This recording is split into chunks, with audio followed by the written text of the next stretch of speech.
শিশু পতিতা, পাপের পৃথিবীর এক নতুন অধ্যায়। পতিতা বলতে আমরা সাধারণত প্রাপ্তবয়স্ক নারীকেই বুঝি, কিন্তু আপনি জানেন কি পৃথিবীতে এমন দেশও আছে যেখানে পতিতা বলতে বোঝানো হয় 6 থেকে 12 বছর বয়সী শিশুদের।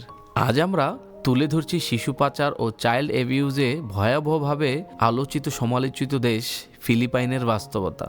আন্তর্জাতিক বিভিন্ন মানবাধিকার সংস্থার তথ্য অনুযায়ী প্রতি বছর ফিলিপাইনে প্রায় 1 লক্ষ শিশু নতুন করে যৌন শোষণের শিকার হয়। সূর্য ডুবে গেলে শহরের নিয়নালয়ে শুরু হয় অমানবিক এক ব্যবসা, যেখানে সবচেয়ে বেশি টার্গেট করা হয় কম বয়সী মেয়ে শিশুদের।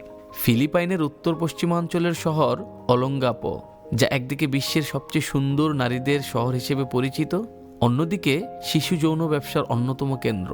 এখানে পতিতালয় নেই নামে মাত্র, আছে বার।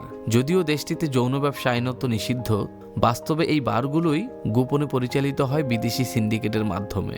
এই অন্ধকার জগৎ থেকে শিশুদের উদ্ধার করতে কাজ করছেন প্রেটা ফাউন্ডেশন নামের একটি নন প্রফিট সংস্থা।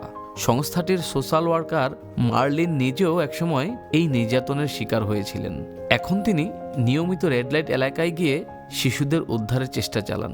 উদ্ধার হওয়া শিশুদের দেওয়া হয় মানসিক চিকিৎসা, ইমোশনাল রিলিজ থেরাপি ও আর্ট থেরাপি, যাতে তারা ভয়াবহ অতীত ভুলে নতুন করে জীবন শুরু করতে পারে। বিশেষজ্ঞরা বলছেন, ফিলিপাইনে শিশু সুরক্ষার সবচেয়ে বড় বাধা দুর্নীতি ও দুর্বল আইন প্রয়োগ। তবে মার্লিনদের মতো মানুষেরাই প্রমাণ করছেন, একজন মানুষও পারে শত শত শিশুর জীবন বদলে দিতে। এই লড়াই শুধু ফিলিপাইনের নয়, এটি পুরো মানব জাতির।